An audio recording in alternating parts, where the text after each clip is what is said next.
Oke, assalamualaikum warahmatullahi wabarakatuh. Pertama-tama saya mengucapkan Bismillahirrahmanirrahim. Semoga apa yang saya sampaikan bermanfaat. Buat kalian yang percaya boleh, yang nggak percaya ya nggak apa-apa.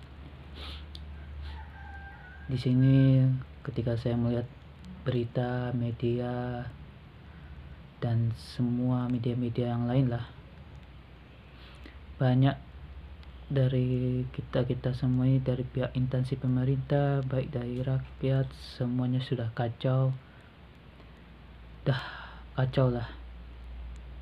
Cuma itu yang saya takutin, nanti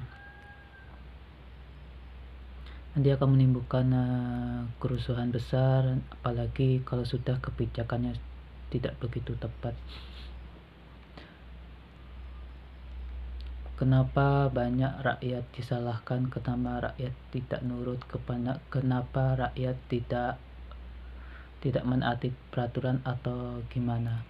Yang pertama, kebijakannya itu kurang diperhitungkan sama sekali. Harusnya sebagai seorang pemerintah, instansi pemerintah, kalau ketika kita membuat suatu kebijakan, kita harus mendiskusikannya lebih dalam. Kita pikirkan rakyat yang kerja harian, mereka punya anak, butuh makan, apalagi mereka yang kerjanya payah atau jauh atau gimana lah. Kalau kita lakukan aturan-aturan yang lebih ketat seperti lockdown, PPKM darurat atau apalah, gimana keadaan mereka. Sekarang saya lihat dari pihak instansi pemerintah, polisi, Polri, semuanya melaksanakan kewajibannya masing-masing. Begitupun rakyat pun bingung setengah mati, mau kerja ke sini harus begini, bagaimana dia tidak emosi, bagaimana jiwa seseorang itu memberontak kalau sudah seperti ini ya. Sebenarnya ini hanya kasusnya sepele, dari coba dari dulu pernah kita mengalami dulu, yaitu dulu ketika lockdown semua masih ada yang nurut, masih ada yang lumayan agak nurut lah daripada bandelnya ya. Pas ketika dana itu mulai turun, ada yang sebagian menerima, ada yang sebagian tidak dapat. Terus lambat laun akhirnya terbongkarlah kasus korupsi dari dana. Nah, dari situlah masyarakat tidak percaya dengan pemerintah, dengan siapapun. Makanya jangan kita menyalahkan masyarakat, jangan menyalahkan pemerintah. Sebenarnya kita sadar diri masing-masing lah. Sebenarnya ya gimana, susah menjelaskannya. Kita tidak bisa menyalahkan satu pihak, begitupun dari pihak lain. Kalau dilihat-lihat kejadian seperti ini, kelamaan Indonesia akan hancur nanti lama-lama. Dunia barat akan tertawa. Kenapa?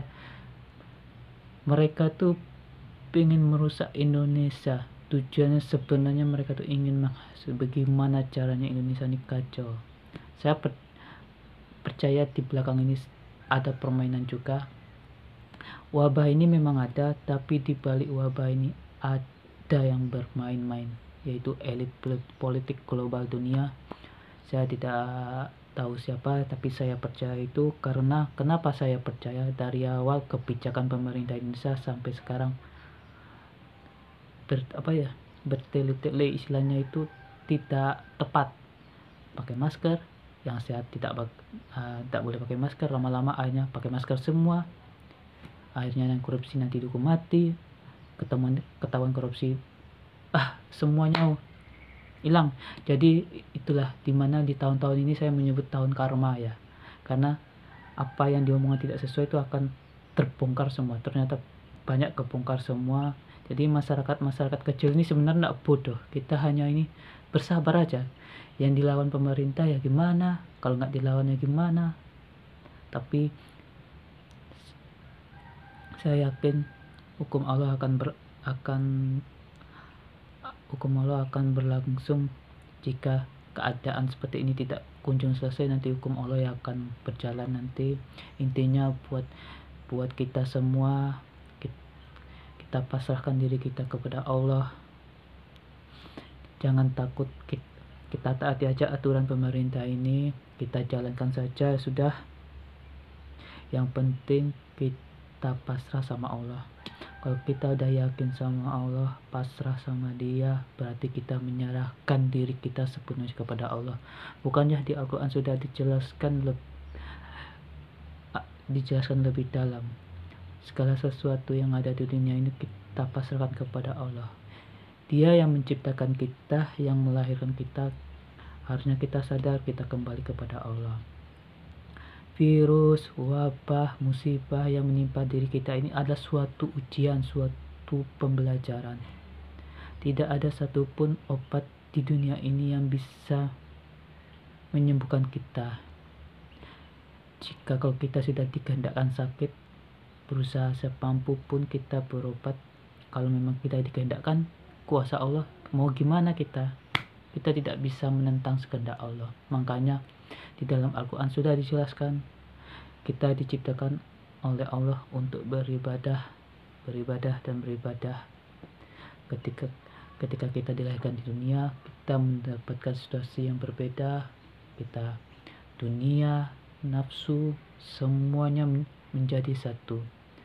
Namun kita disuruh oleh Allah untuk beribadah, makanya itu kita imbangi dengan beribadah. Ketika kita punya rezeki berlebih, kita sumbangkan sedikit.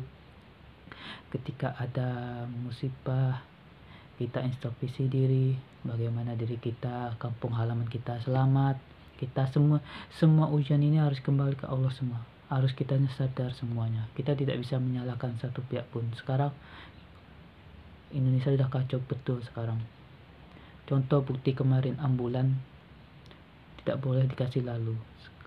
Bukannya tidak boleh dikasih jalan. Instansi kita, pemerintahan kita ini, baik masyarakat, baik polisi, sudah saling tidak percaya lagi, wes. Masyarakat tidak percaya sama penguasa tidak percaya masyarakat. Wes, kalau kata kasarnya pasar bodoh lah.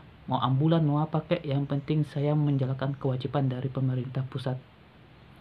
Nah, sekarang kalau saya baca, hati nurani kita semua hilang. Hati nurani kita sudah hancur.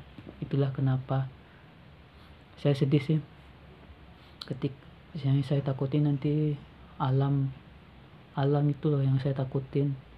Pernah Anda mendengar kisah air laut berdoa ingin melimpah semua manusia, tanah, api, udara, unsur-unsur alam semuanya memohon kepada Allah. Dia tidak tahan akan kuasa manusia yang semena-mena. Padahal Al-Quran sudah jelaskan, tapi Allah lebih maha mengetahui. Karena setiap manusia yang diciptakan, ketika dia menjalankan suatu amal baik buruk atau buruk, dia akan mendapatkan karmanya sendiri. Jika dia dalam kehidupan yang melakukan amal kebaikan, pasti lahirnya baik. Dia akan menghadapi situasi ini dengan tenang. Tapi manusia itu kalau dilanda banyak sifat buruknya, dia akan kemakan karmanya sendiri nanti suatu saat. Hasilnya buahnya itu akan melahirkan sifatnya itu. Itu makanya di sini saya menyarankan yang penting kita jalani, mau divaksin ya monggo, yang penting kita pasrah sama yang di Tuhan. Dan saya membocorkan sedikit, jangan sampai berpikir negatif tentang sesuatu hal. Mau corona, mau vaksin, mau virus, mau apa, jangan berpikiran buruk, karena itu adalah doa senjata bagi diri kita. Itu sudah dijelaskan oleh Allah, sudah dijelaskan oleh leluhur orang-orang terdahulu kita, nenek moyang kita dulu. Mulutmu harimaumu, itu hati-hati, jangan sampai berucap seperti nanti kita divaksin dampaknya seperti ini. Jangan berpikiran seperti itu, pasrahkan sama di atas. Seperti barusan tadi saya sudah divaksin kan, saya sudah berdoa kepada Allah, saya minta pertolongan kepada Dia, saya minta pasrah kepada Dia. Dah saya pasrahkan sama Dia, Dia yang menghendaki. Jadi Dia yang menghendaki semua tubuh-tubuh kita ini. Jadi kita pasrahkan sama Dia. Karena saya tadi banyak masyarakat kita terbujuk. Ada yang tadi mengatakan habis divaksin minum air kelapa muda, biar apa.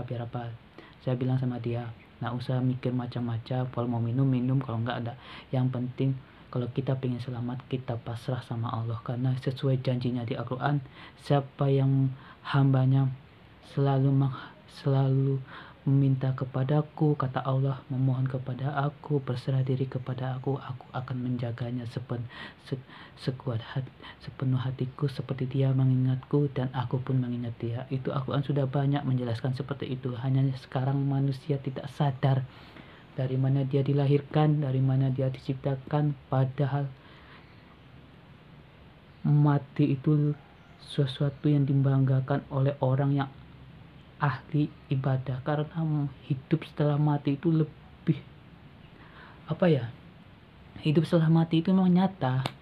Di dunia ini hanya sementara, makanya kita ini sekarang banyak masyarakat kita dilanda rasa ketakutan, rasa kecemasan, rasa takut yang berlebihan. Bukannya saya tidak bagaimana ya, intinya kita itu diberi kesadaran lah bahwa Allah itu mengatakan, hai manusia, mintalah kepadaku, aku ada di dekatmu. Itu yang terbenak di dalam hati saya lebih dalam. Saya meyakini Allah itu ada di dalam hati saya. Makanya itu saya utarakan lebih dalam, saya utarakan lewat media ini. Biarlah penonton sedikit atau banyak, ini ada rasa yang paling dalam yang saya sampaikan kepada Anda semua. Saya hanya menyampaikan apa yang Allah kehendaki. Jadi ketika saya menyampaikan ini, saya mau doa kepada Allah, saya mohon izin semoga bermanfaat buat kalian semua. Jadi ini yang saya sampaikan. Sebenarnya Allah itu rindu sebenarnya, hanya saja manusia tidak menyadari. Betul lah kenapa saya melihat mereka kaya. Yang paling sedihnya saya dihujat ketika saya menyuruh manusia untuk mendekatkan diri kepada Allah. Saya dihujat so agamis. Jadi bagi saya ini suatu duka bagi saya ketika orang masih banyak imannya masih kurang. Jadi gimana lagi lah, biar itu hidup mereka, pilihan mereka. Mas Toko, Gus Rofik, semua channel-channel di YouTube sudah banyak mengingatkan kita ini ingatlah kepada Allah yang menciptakan kita dilahirkan ke bumi, kehendak Allah, semua kehendak Allah. Jangan takut kepada siapapun kecuali Allah. Namanya orang sakit atau ditimpa musibah atau mau virus itu apa, itu kan masih kategori musibah. Kalau kita dilanda musibah, itu kan kesalahan diri kita sendiri. Kenapa orang itu kena virus? Bisa jadi dia ada yang kesalahan, bisa jadi dia mungkin selama ini sibuk mencari duniawi, mengejar duniawi. Mungkin selama ini dia kurang bersyukur, mungkin selama ini dia sombong, mungkin selama ini dia mungkin mendapatkan rezeki banyak. Wah, ini adalah atau apa, nggak tahu. Kita banyak versi macam-macam. Cobalah bertanya lebih dalam kepada diri kita. Apa tujuan kita diciptakan? Siapa yang menciptakan kita? Allah. Mintalah padanya. Allah itu menunggu-nunggu. Itulah kenapa banyak para ulama kita tidak mengajak kita semua. Seperti ulama NU, Muhammadiyah. Bikinlah suatu channel. Ajaklah masyarakat di bumi ini untuk berdoa kepada Allah. Tidak ada satupun pemerintah kita menyuruh semuanya pejabat seluruh mengajak kita untuk berdoa kepada Allah. Semua menyuruh. Kebanyakan berita sekarang kita taat protokol. Kalau kita taat protokol, kalau iman kita kurang, gampang dibujuk media ini. Udah gampang disetir-setir aja manusia ini nanti. Itulah makanya kenapa saya di sini memberanikan diri. Saya memohon izin kepada Allah, semoga ini bermanfaat buat kalian semua. Ingat, Allah itu menanti kalian semua. Kita kembali ke Allah. Kembali ke Allah. Mintalah kepadanya. Allah lebih dekat daripada urat dan ibu. Mintalah kepadanya. Jangan takut kepada apapun, virus, corona atau apalah. Selagi kamu meminta kepada Allah, memohon kepada Allah, insya Allah Allah akan melindungimu. Saya punya pengalaman, terserah Anda mau percaya atau tidak. ketika saya ada bekerja di perusahaan kemarin bulan-bulan kemarin, di hari itu sedang ada pemeriksaan COVID, di mana di perusahaan saya terdapat 8 orang atau berapa orang yang kena, jadi semua serentak dites. Pas memang musim itu musim orang demam, batuk, pilek, jadi tidak seluruh di Indonesia itu memang musim pergantian antara hujan dan panas, jadi wajar, jadi semuanya demam. Jadi diperiksa semua, akhirnya ada yang positif 8 orang. Saya di hari itu pas masuk malam, di hari pertama saya demam, batuk, pilek, saya udah pusing setengah mati. Masuk malam saya paksain kerja, gimana lagi, karena saya masuk malam jadi saya bisa sambil tidur sedikit. Tidak tahunya besoknya saya tidak tahunya besok pas saya pulang tidur, tiba-tiba hidung saya sembuh, pusing udah hilang sedikit, padahal saya demam udah mulai masuk. Saya berpikir mungkin ini udah sembuh saya kayaknya. Tidak tahunya jam 10 saya dapat kabar, nanti jam 11, jam 1 kamu balik ke PT tes rapid ya. Baru saya nyadar dari mana saya sembuh mendadak ini, ternyata itu adalah kuasa Allah. Jadi langsung hari itu saya tes. Bayangkan pas saya lagi flu berat, batuk, ngiler atau apa, bayangkan saya kerja malam gini bersin terus setiap jam, setiap menit, supaya tidak termakan flu kita terhirup di tenggorokan. Saya bersihkan, saya ngiler itu. Tanya aja teman saya sendiri, pas masuk malam itu sembuh total. Dah dites negatif, sorenya kumat, demam saya bangkit lagi, batuk pilek. Dah selama 3 hari saya demam. Alhamdulillah hari itu saya masuk malam sebulan. Ternyata saya diberi kelonggaran, entah nak tahu, mungkin ini jalan ke Allah. Saya menggantikan teman saya masuk pagi, jadi malamnya saya bisa istirahat selama 3 hari. Dan keajaiban Allah itulah, jika kita pasrah kepada Allah, Allah akan melindungi kita sepenuh hati. Tapi kuncinya yakin 100%. Kunci supaya kita selamat dari musibah yang menimpa negeri ini adalah yakin. Allah berkata, yakinlah kepadaku, aku akan yakin kepadamu 100%. Setengah, aku pun setengah. Disitulah orang sekarang tidak menyadari. Banyak manusia berlomba-lomba membaca Al-Quran tapi tidak memahami isinya, itu lebih berbahaya.